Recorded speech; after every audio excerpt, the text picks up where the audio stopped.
Halo, selamat kita bertemu di dalam kasih Kristus. Salam marketing Kristus.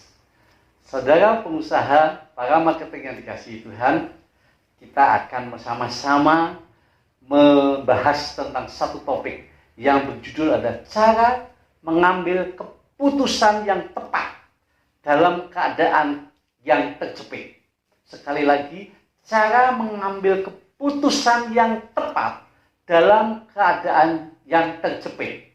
Ini kisah kita ambil di dalam Alkitab, yaitu di dalam Daniel pasal yang ketiga, ayat 1 sampai dengan 30.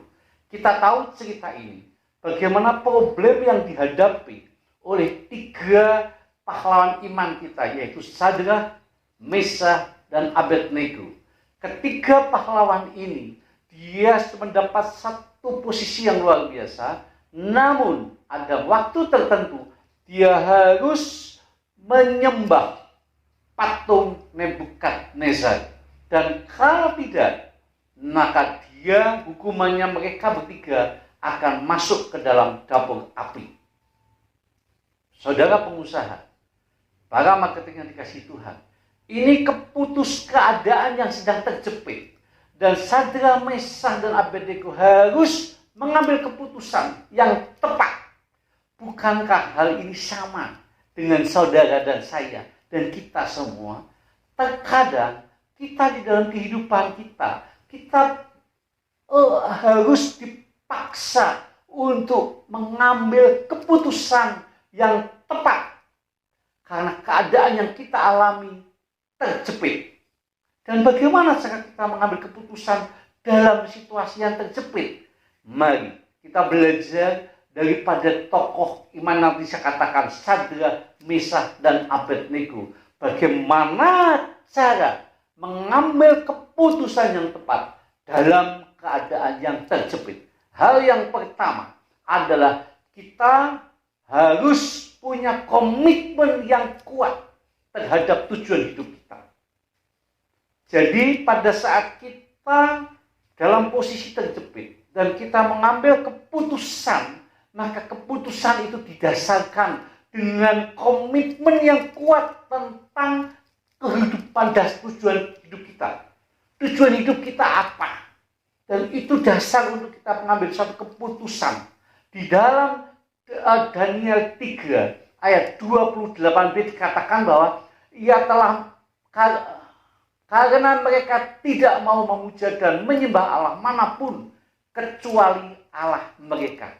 Keputusan atau komitmen yang kuat dari Sadrak, Mesah, dan Abednego ini, dia punya satu komitmen yang kuat karena dia tidak mau menyembah Allah manapun. Perhatikan baik-baik saudara. Jadi pada saat kita mau mengambil keputusan yang dalam kondisi terjepit, kita punya satu komitmen, yaitu komitmen saudara dalam hidup saudara apa? Dan kebetulan Sadrak, Mesah, Abednego ini, dia mempunyai satu komitmen yang kuat untuk tidak menyembah kepada Allah yang lain. Ini penting sekali. Dan hal yang kedua, keputusan yang diambil adalah dasarnya dia berdasarkan firman Tuhan. Yang pertama tadi berdasarkan komitmen tujuan hidup yang kuat. Yang kedua ada berdasarkan firman Tuhan. Firman Tuhan jelas di dalam, kita tahu persis Daniel 3 ayat 12 dikatakan bahwa ada beberapa orang Yahudi, yaitu Sadrak, Mesah, dan Abednego. Dia tidak mau menyembah Allah, patung dewa Tuanku. Artinya adalah firman Tuhan mengajarkan bahwa kita semua manusia di dunia ini tidak boleh menyembah patung, tidak boleh menyembah berhala. Kita hanya menyembah kepada satu, yaitu kepada Tuhan Allah semesta sekalian alam. Dan Sadrak, Mesah, dan Abednego, dia punya satu keputusan berdasarkan firman Tuhan. Dia tidak mau melanggar firman Tuhan itu sebabnya dia tetap bersikap, dia tidak mau menyembah karena itu melanggar firman Tuhan. Jadi pengusaha, para marketing yang dikasihi Tuhan, kalau kita hendak mengambil keputusan dalam posisi yang terjepit, jangan lupa keputusan yang diambil itu harus tidak boleh bertentangan dengan firman Tuhan. Tetapi keputusan yang diambil harus berdasarkan firman Tuhan. Hal yang ketiga adalah kita harus punya kepercayaan yang kuat dan percaya pada kuasa Tuhan.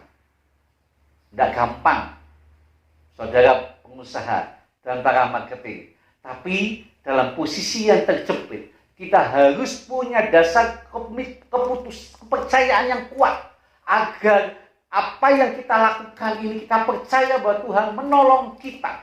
Daniel 3 ayat 17. Jika Allah yang kami puja tidak sanggup melepaskan kami, maka Ia akan melepaskan kami dari perapian yang menyala-nyala itu dan dari dalam tanganmu ya Raja. Artinya adalah dia percaya persis tentang kuasa daripada Allah yang dia sembah. Saudara pengusaha, saudara para marketing, percaya dengan kuasa Tuhan yang saudara sembah?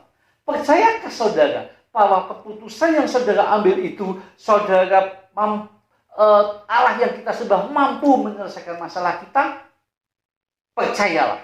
Maka itu merupakan salah satu sikap atau salah satu cara untuk kita mengambil keputusan yang terjepit. Dan yang keempat adalah mampu menganalisa terhadap risiko yang diambil. Sadrak, Mesah, dan Abednego, dia mengambil keputusan yang keempat karena dia mampu menganalisa terhadap risiko yang diambil. Daniel 3 ayat 18. Tetapi seandainya tidak, hendaklah tuanku mengetahui ya Raja, bahwa kami tidak akan menyembah patung emas yang tuanku dirikan. Saudara pengusaha, para marketing, Sadrak, Mesah, dan Abednego, dia menganalisa keputusan yang dia ambil. Kalau toh Tuhan yang dia sembah tidak menolong, maka dia paling mati. Dia paling hanya masuk ke dalam dapur api dan selesai. Analisa itu dia lihat dan dia berani mengambil risiko yang diambil. Sehingga dari hal ini kita tahu bagaimana dalam kondisi yang terjepit kita harus mampu mengambil keputusan yang tepat. Dengan cara bagaimana? Yang pertama adalah kita harus punya komitmen yang kuat terhadap tujuan hidup kita. Yang kedua adalah kita sesuai mengambil keputusan berdasarkan firman Tuhan. Dan yang ketiga adalah punya kepercayaan diri yang kuat bahwa akan percaya akan kekuasaan daripada Allah yang dia sembah. Dan yang keempat, mampu menganalisa terhadap resiko yang diambil. Dari keempat hal inilah, maka kita tahu bahwa kondisi apapun saudara dalam kondisi terjepit, maka saya yakin dan percaya saudara mampu menyelesaikan masalah itu, mampu mengambil masalah keputusan itu dalam keputusan yang tepat dan sesuai dengan firman Tuhan. Kiranya sampai di sini para pengusaha, para marketing kasih Tuhan, di dalam kehidupan kita seringkali kita mengalami ini, janganlah khawatir. Ambil keputusan saudara, berdasarkan firman Tuhan, maka saudara akan diluputkan dan saudara akan tetap mampu berjalan bersama dengan Tuhan. Tuhan Yesus memberkati. Salam marketing Kristus.